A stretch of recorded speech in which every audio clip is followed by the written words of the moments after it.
जैन बेटा, आपको पता है बच्चे, पिछली क्लास में हमने इंपॉर्टेंट बॉर्डर लाइंस ना, बाउंड्रीज वर्ल्ड की सारी करी थी। इस क्लास में जो हम टॉपिक डिस्कस करने जा रहे हैं बेटा, that is the important discoveries around the world.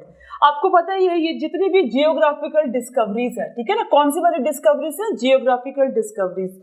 वैसे बेटा हम वो भी डिस्कस करने जा रहे हैं, इंपॉर्टेंट इन्वेंशन जितनी भी होती है ना, वो भी हम करेंगे। बट अभी जो हम डिस्कस कर रहे हैं बच्चे, that is the important geographical discoveries of the world. कौन कौन से एरियाज को किस किसने डिस्कवर किया, ठीक है ना। तो ये आपने याद रखना है बेटा। डिस्कवर की हम जब भी बात कर रहे हैं, सबसे पहले आपको एक डिफरेंस पता होना चाहिए कि डिस्कवरी और इन्वेंशन में फर्क क्या होता है। ये क्वेश्चन भी कभी कभी आपको, वैसे तो जीके में नहीं आएगा, इंग्लिश में आ सकता है। तो डिस्कवरी क्या होती है बेटा? ऑलरेडी एग्जिस्टिंग चीज को ढूंढना, ठीक है। जैसे आपने कहीं आपके विलेज में कोई कुआं ढूंढ दिया, ठीक है, ये कोई बिल्डिंग पुरानी महल था, कहीं जंगल में था, आपने उसको ढूंढ दिया, वो डिस्कवरी है। उससे पहले वो किसी को नहीं पता था। लेकिन जब हम इन्वेंशन की बात करते हैं ना बेटा, तो क्या है, वो कहीं एग्जिस्ट ही नहीं करती है, लेकिन उसको क्या करना है, मेकिंग ऑफ दैट, इसको मेड, बनाया, तो दैट इज इन्वेंशन। ओके, तो हम जो करेंगे बेटा, दीज आर द डिस्कवरीज। आपका बड़ा इंपॉर्टेंट क्वेश्चन जो है ना पुत्र, डिस्कवरीज में से भी आता है, ठीक है। तो लेट्स प्रिपेयर। इसके क्वेश्चन आंसर्स भी मैंने कुछ डाल रखे हैं आपको प्रैक्टिस के लिए, सो दैट आपके कुछ क्वेश्चन आंसर्स की प्रैक्टिस जो है बेटा वो भी हो पाए। ओके, चलो लेट्स स्टार्ट विद दिस। सबसे पहले हम देखेंगे यहाँ पे कि अमेरिका को किसने डिस्कवर किया। अब अमेरिका तो आपको पता ही है कहाँ पे है, चाहे थोड़ा फिगर में इतना अच्छा नहीं रहेगा, बट ये आपका अमेरिका, ठीक है ना, ये वाला पार्ट अमेरिका के आपको पता है ये 3 पार्ट है। ऊपर वाले को कनाडा बोलते हैं, बीच वाले को अमेरिका और इधर वाले को मैक्सिको। तो ऐसे आपके जो है बेटा 3 पार्ट्स में डिवाइड हो जाता है। अमेरिका को किसने डिस्कवर किया? America was discover by the Christopher Columbus, ठीक है। किसने किया बेटा? क्रिस्टोफर कोलंबस ने किया। वो एक इटालियन एक्सप्लोरर था, मतलब वो इटली से बिलोंग करता था। और तारीख जब इसने डिस्कवर किया बेटा, दैट इज अक्टूबर 12, 1492। कौन सी तारीख बोली बेटा? आपकी 12 अक्टूबर 12 अक्टूबर 1492। आपने याद रखना बेटा, क्रिस्टोफर कोलंबस की बड़ी इंटरेस्टिंग कहानी है। जैसे मैं आपको एक कहीं यहाँ पे, सॉरी, कोई मैप रहेगा, मैं आपको वहां से देख के बताती हूँ। चलो कोई नहीं, मैं आपको वैसे ही यहाँ पे बताती हूँ बेटा, इस चीज को देखना है। कहते हैं कि जो क्रिस्टोफर कोलंबस था ना, वो इटली से चला। तो मतलब मैं आपको तो रफ से डायग्राम बना के बताऊँ ना, आप समझ जाओगे। यहाँ पे बनाती हूँ, ठीक है। ये आपका जो है, ये आपका, आप समझ लो कि नॉर्थ अमेरिका है, इसके नीचे साउथ अमेरिका है, जस्ट बता रही हूँ, ठीक है। यहाँ पे आपकी यूरोप कंट्री आती है, कॉन्टिनेंट आता है, और ये आपका अफ्रीका कॉन्टिनेंट आता है, ठीक है, महाद्वीप आते हैं। तो वो इटली से चला बेटा, वो चला था इंडिया की खोज के लिए। किसकी खोज के लिए चला था? इंडिया को, कि मैंने इंडिया को खोजना है। बट उसने मुड़ना था ना पुत्र, किसके साइड को? वेस्ट की साइड को। और वो टर्न किसकी तरफ को हो गया बेटा? वो टर्न किसकी तरफ को हो गया? वो टर्न हो गया ईस्ट की, सॉरी, उसने ईस्ट की साइड को मुड़ना था ना बेटा, और वो टर्न किसकी तरफ को हो गया? वेस्ट की तरफ को हो गया। मतलब उसको पता नहीं चला, उसके कंपास ने काम नहीं किया होगा, क्या नहीं किया होगा। तो उसने ईस्ट की तरफ, इंडिया की तरफ जाना था ना, वो चला गया वेस्ट की तरफ। और जहां पे वो पहुंचा, वहां वो जो जिस आइलैंड में वो पहुंच गया, जिस कंट्री में, उसने उसका नाम इंडिया रख दिया। बाद में पता लगा कि अरे ये इंडिया तो है ही नहीं, इंडिया तो वास्को डिगामा ने जो खोजा था वो है। तो उस कंट्री का नाम रखा वेस्ट इंडीज, की वेस्ट साइड की इंडीज। तो वेस्ट इंडीज पड़ गया, और वहां पे रहने वाले लोगों को रेड इंडियंस के नाम से, क्योंकि वो बड़े ज्यादा, एक तो डार्क कॉम्प्लेक्शन और फेस बिल्कुल उनका रेड, तो उनको क्या बोला उसने? रेड इंडियन के नाम से बोला। समझ में आ गया? तो बड़ी इंटरेस्टिंग कहानी है वैसे क्रिस्टोफर कोलंबस की। अगर आप पढ़ेंगे, इसके ऊपर ना मीम भी बनती है एक बहुत ज्यादा, इसके ऊपर ना एक जोक भी बन रखा है। मैं जोक आपको बताती हूँ। उसमें जोक में क्या है, किसी ने बोला क्रिस्टोफर कोलंबस को कि अगर उसकी शादी हुई होती ना बेटा, तो अगर उसकी वाइफ उसको बार बार पूछती कहाँ हो, तो रास्ता कभी नहीं भटकता। बेचारे की शादी नहीं हुई थी ना, इसलिए वो, उसको पता नहीं चला मैंने ईस्ट की तरफ को मुड़ना है कि वेस्ट की तरफ को मुड़ना है। बड़ा गंदा जोक मैंने बोला, बट चलो कोई नहीं, ठीक है। सेकंड देखते बेटा, आपकी सेकंड कंट्री है, दैट इज ऑस्ट्रेलिया। ये आपका, वैसे ऑस्ट्रेलिया जो है ना बेटा, ये कंट्री भी है और ये कॉन्टिनेंट भी है। कॉन्टिनेंट नहीं है वैसे, ये जो कॉन्टिनेंट है ना बेटा, वो ओशिनिया है बेसिकली। लेकिन ओशिनिया में क्या होता है, इसके जो है वो 4 पार्ट है, ठीक है ना। 4 पार्ट में जो सबसे बड़ा पार्ट है, जो क्षेत्र है, मतलब जो सबसे बड़ा उप क्षेत्र है, उसका नाम है ऑस्ट्रेलिया। आपने घरों में भी देखा होगा ना बच्चे कि जैसे कि एक मदर है, उसके 3-4 बेटे हैं, तो जो सबसे बड़ा वाला बेटा होगा उसी के नाम पे बोल देते हैं ना, इसकी मम्मी बोल के। वैसे ही ओशिनिया का सबसे बड़ा जो उप क्षेत्र है, एरिया है, वो ऑस्ट्रेलिया है। इसीलिए हम ओशिनिया को ऑस्ट्रेलिया कॉन्टिनेंट के नाम से भी जानते हैं। ठीक है, देखो इसको, ऑस्ट्रेलिया को, वो डच नेविगेटर था बेटा। क्या था? Dutch navigator. डच हम किन लोगों को बोलते हैं बच्चे? डच हम किन देश के लोगों को बोलते हैं? डच हम बोलते हैं बेटा नीदरलैंड के। किन लोगों को बोलते हैं? नीदरलैंड, जिसका पुराना नाम था हॉलैंड। ठीक है, समझ में आ गया। और ये आपका, इसका नाम क्या था? विलियम जेम्स जून। ठीक है, विलियम जेम्स जून ने 1616 में ऑस्ट्रेलिया को ढूंढा था। बहुत इंपॉर्टेंट क्वेश्चन जो है बेटा आपका ये भी बनता है। समझ में आ गया? ठीक है, ओके, क्यूआर कोड ही आ गया। अगला क्वेश्चन देखते हैं बेटा, what is our next question. हमारा नेक्स्ट क्वेश्चन ही निकलता है। क्वेश्चन करवा करवा के ना टीचर के दिमाग में क्वेश्चन ही घूमते रहते हैं बेटा। ठीक है, नेक्स्ट है आपका हवाई आइलैंड। आपका जो हवाई आइलैंड है वो किसने खोजा था बेटा? देखो यहाँ पे, अगर आप इस पे देखोगे तो आपको कुक्स वॉयज दिखेंगे।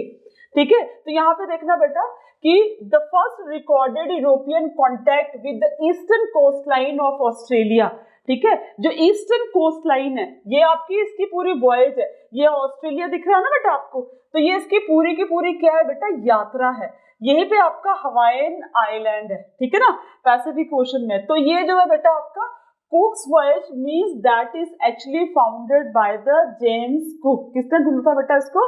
जेम्स कुक जो थे इसके फाउंडर थे। मतलब फाउंडर तो नहीं बोल सकते आप, डिस्कवरर थे।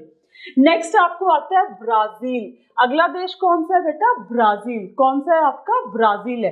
Next country is the Brazil. ठीक है, ब्राजील है कहाँ पे? Rio de Janeiro. ये देखो, दिस इज योर ब्राजील, है ना। ये आपका नॉर्थ अमेरिका, ये आपका साउथ अमेरिका। मैंने आपको क्रिस्टोफर कोलंबस की बात बताई ना बेटा, तो वो चला बच्चे इटली। ये आपका इटली है, समझ में आ गया? जो मैंने गोला लगाया ये इटली है। तो इटली से चला ना, उसने मुड़ना बेचारे ने इधर को था, बट वो टर्न इस तरफ को कर गया। समझ में आ गया? तब वो पहुंचा यहाँ पे आके। अभी हम कर रहे हैं, ये आपका ब्राजील है। ठीक है, ब्राजील को खोजा था पेड्रो एल्वारेज कैब्रल। ठीक है, कब? 1500 में। और वो था कौन? पोर्तुगीज। वो कौन था बेटा? पुर्तगाल का रहने वाला था। यहाँ पे मैं आपको एक बात बता दूं, आपको एसएससी में और कोई भी कॉम्पिटिटिव एग्जाम में जो क्वेश्चंस पूछे जाते हैं ना बेटा, उसमें क्या पूछा जाता है आपको? नंबर 1 आपको पूछा जाएगा एरिया। ठीक है ना, एरिया हमेशा ही इंपॉर्टेंट है। एरिया मतलब कॉन्टिनेंट हो गया, कंट्री होगी, पोल्स हो गया, कुछ जो भी कुछ हो गया। तो कौन सा एरिया था? Name of that person. किस एरिया ने, मतलब किस पर्सन ने उसको, किस एक्सप्लोरर ने, या किस कोई वॉयज जिसने भी करी, किसने उसको एक्सप्लोर किया। और नंबर 3 पे बेटा आपका क्या आता है यहाँ पे? डेट, कौन सी डेट को, ईयर को उसको खोजा गया स्पेशली। और वो एक्सप्लोरर जो था वो कौन से देश से बिलोंग करता था। समझ में आया बेटा? ये 4 चीजें आपको प्रिपेयर करनी है। कौन कौन सी वाली 4 चीजें बोली मैंने? यहाँ पे एक बार ध्यान दो। नंबर 1 में आपको क्या आएगा बेटा? That is area. कि एरिया मतलब कंट्री, कॉन्टिनेंट, कुछ भी। ठीक है, एक्सप्लोरर का नाम क्या था ये आपको पता होनी चाहिए। डेट, जिस तारीख को उसको खोजा गया। और कंट्री, देश, ठीक है, जिससे वो बिलोंग करता था एक्सप्लोरर, जिस कंट्री से वो बिलोंग करता था। समझ में आ गया? तो ये आपका एक इंपॉर्टेंट टॉपिक रहता है जब आप डिस्कवरी वाला, जियोग्राफिकल डिस्कवरीज वाला क्वेश्चन करने जाओगे पेपर में। अंडरस्टूड? तो अभी हमने क्या किया बेटा? ब्राजील किया। अभी हम करेंगे केप ऑफ गुड होप। क्या कर रहे हैं बेटा? This is the Cape of Good Hope. ठीक है, पहले देख लो केप ऑफ गुड होप को किसने खोजा था। इसके जो खोजने वाले, दैट इज बार्थोलोम्यू डाइस। ठीक है ना, अब ये पोर्तुगीज नेम है तो may be the pronunciation very कर जाती है। 1480s में। एंड दिस एक्सप्लोरर कहाँ से बिलोंग करता बेटा? पुर्तगाल का था ये एक्सप्लोरर। अब केप ऑफ गुड होप की मैं आपको बात बताऊं ना बेटा, केप ऑफ गुड होप की अगर हम बात करते हैं तो कहाँ है केप ऑफ गुड होप? ये देखो बेटा, केप ऑफ गुड होप, है ना। ऐसे था कि केप ऑफ गुड होप ढूंढने से वर्ल्ड का इतिहास बदल गया बेटा। यहाँ से क्या हुआ, जितने भी आपको पता है जितने भी एक्सप्लोरर थे, या तो वो पोर्तुगीज, ये आपका पोर्तुगीज है, ठीक है, या तो स्पेन, या तो इटली, और कभी कभी आपकी आप फ्रांस और जर्मनी से भी आते थे। इस रास्ते से वो चलते थे चलते थे चलते थे और ये केप ऑफ गुड होप से पहुंच के आपके ये जो मेडागास्कर है यहाँ से होते हुए इंडिया, इंडिया से फिर वो चले गए परली तरफ एशिया, ठीक है। ऐसे इन लोगों ने क्या किया, हमारे पूरे के पूरे वर्ल्ड को क्लोनाइज किया, इसको जो था वो गुलाम बनाया। समझ में आ गया बेटा आपको। तो ये इसके टोटल जो है पुत्र क्या है, ये ऐसे इसका आप बोल सकते हो कि रूट है। तो केप ऑफ गुड होप को हम क्या बोलेंगे, सी रूट। क्या बोलेंगे बेटा, सी रूट, ठीक है। ये एक ऐसा सी रूट था जिसकी वजह से मतलब आपकी जितनी भी यूरोपियन पावर्स थी उन्होंने पूरे वर्ल्ड को ऐसे गुलाम बनाया। अमेरिका को तो बनाया लेकिन हम जैसी कंट्रीज को भी जो 200 साल तक राज करके गए। समझ में आ गया। तो ये केप ऑफ गुड होप से होके ही वास्को डिगामा जो था, केप ऑफ गुड, क्वेश्चन आता है बेटा ये, तब मैं आपको बता रही हूँ, केप ऑफ गुड होप से होके ही वास्को डिगामा यहाँ पे आके पहुंचा था कालीकट में, इंडिया में। समझ में आ गया। और कहते हैं कि जब वास्को डिगामा इंडिया में आया था उसका बड़ा भव्य स्वागत किया गया था, और जब वो वापस गया तो उसको बड़ी बड़ी शिप्स में सोना मसाले पता नहीं क्या क्या लाद के दिया गया। तभी लात मार देता ना उसको तो बेटर होता, ठीक है ना। रास्ता ही नहीं पता लगता तब तक लोगों को। चलो जो भी है, इतिहास को तो हम बदल नहीं सकते बेटा, ठीक है। तो ये आप लोगों के लिए बहुत इंपॉर्टेंट क्वेश्चन है। नेक्स्ट देखेंगे बेटा, दैट इज चाइना। चाइना को तो क्या ही एक्सप्लोर करना, ये आपका रास्ता है। अगर आप देखेंगे ना बेटा, पहले देख लो चाइना को मार्को पोलो, बड़ा इंपॉर्टेंट क्वेश्चन है। मार्को पोलो ने चाइना को खोजा था और उसकी कोई पर्टिकुलर डेट नहीं याद है, इसलिए 13 आप बोल सकते हो कि सेंचुरी में, सी मतलब कॉमन एरा, ठीक है ना। सी का मतलब क्या होता है बेटा, कॉमन एरा, ठीक है। क्या होता है इसका मतलब, कॉमन एरा, ठीक है। और एक आपका आता है BCE, इसका मतलब क्या होता है, before common era, before common era. समझ आ गया, common era and before common era, ये जो उसके दो है। तो कॉमन एरा को हम AD भी बोलते हैं, ठीक है, और बिफोर कॉमन एरा को BC भी बोलते हैं। तो ये कहीं ना कहीं कैलकुलेशन रहती है हिस्ट्री को पढ़ने के लिए। हिस्ट्री वाली क्लास में मैं आपको जरूर बताऊंगी, बट अभी आप यहाँ पे फोकस करेंगे बेटा कि चाइना को खोजा था मार्को पोलो ने।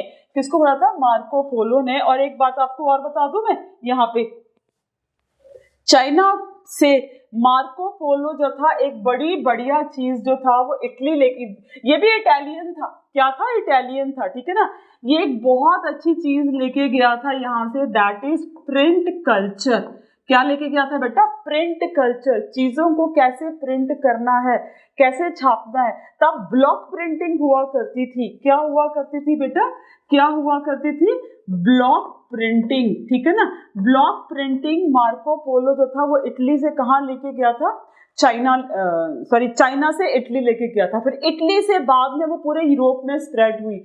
और आपको पता ही है, पहली प्रिंटिंग मशीन अगर आपको पता है तो मुझे आंसर बताओ। तो फर्स्ट प्रिंटिंग मशीन कौन थी, कौन पर्सन था, कैसे उसने ऑलिव प्रेसेस से जो थी वो प्रिंटिंग मशीन को बनाया, ये मुझे आप जो है वो, अगर आपको नहीं पता है आंसर तो हम आगे डिस्कस करेंगे, अभी मैं आपको नहीं बताऊंगी, बिकॉज आई वांट कि तुम भी थोड़ा जो है यहाँ पे सर्च करो, ठीक है।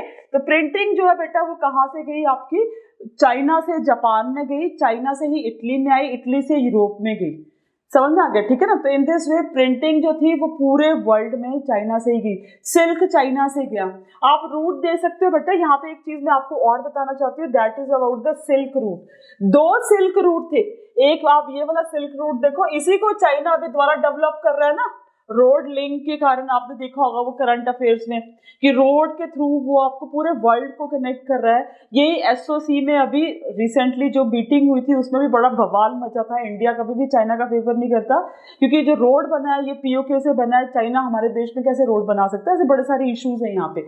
लेकिन 2 तरह के सिल्क रूट होते थे, वन लैंड टू लैंड एक होता था बेटा, और दूसरा था लैंड टू सी, उसको बोलते थे मैरीटाइम। क्या बोलते थे बेटा, मैरीटाइम सिल्क रूट। अंडरस्टैंड हो गया, ठीक है ना। तो ये चाइना बड़ा तेज पर्सन हुआ, शुरू से ही तेज है, अभी से तो तेज क्या हुआ है, ये पहले से ही बहुत ज्यादा जो है बेटा वो क्या है, तेज है। समझ में आया? ठीक है, अगला देखते हैं हमारा ग्रीनलैंड। ये ग्रीनलैंड जो है बेटा ये है, ठीक है, सबसे बड़ा आइलैंड है ये ग्रीनलैंड जो है आपका। इसको किसने खोजा था बेटा? That was Greenland was founded by, एक नॉर्वे का था। क्या कहाँ का था बेटा? नॉर्वियन का मतलब क्या हो गया? मैं नजर नहीं आ रही हूँ? आ रही हूँ, ठीक है ना। ये कहाँ का था बेटा? नॉर्वे का। कहाँ का था पुत्र? नॉर्वे का। एरिक द रेड, क्या नाम था इसका? एरिक द रेड, ठीक है। एरिक द रेड वॉयज आप यहाँ पे भी देख सकते हो, नियर अबाउट 983 से लेके 986 के बीच में। तो अभी पर्टिकुलर उसका ईयर नहीं है, इसलिए इसको सिंपली जो है ऐसे दे दिया हुआ है कि 10th सेंचुरी में, ठीक है। 983 से लेके 986 के बीच में ग्रीनलैंड जो है बेटा वो ढूंढा था Eric the Red. Red colour की वो कैप डालता था, इसलिए उसको एरिक द रेड के नाम से जाना जाता है। समझ में आ गया बेटा? एक क्वेश्चन करूं मैं आपको यहाँ पे कि ग्रीनलैंड जो है मैप पे सोचना और फिर सोचना सर्च करना कि क्या रीजन रहेगा। कि देखो अगर हम बात करते हैं बेटा, ग्रीनलैंड जो है वो मैप पे किसके बराबर दिखता है आपको? अफ्रीका के बराबर। किसके बराबर दिखता है बेटा? अफ्रीका के बराबर। जबकि अफ्रीका ग्रीनलैंड से बहुत बड़ा है। तो क्या रीजन होगा कि जब हम मैप पे ग्रीनलैंड को दिखते हैं तो चौड़ा क्यों दिखता है, वो इतना बड़ा क्यों दिखता है जितना कि हमारा अफ्रीका कॉन्टिनेंट है? क्या रीजन हो सकता है? ये मैंने आपको यहाँ पे एक्सप्लोर करने के लिए दिया। Explore it and then talk to me कि क्या रीजन इसके पीछे हो सकता है, ठीक है। नेक्स्ट है बेटा आपका हडसन बे।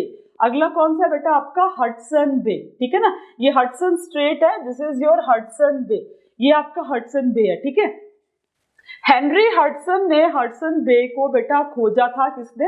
हेनरी हडसन ने 1610 में, and he belongs from England. English बोलने का मतलब क्या है यहाँ पे कि वो कहाँ से बिलोंग करता था बेटा?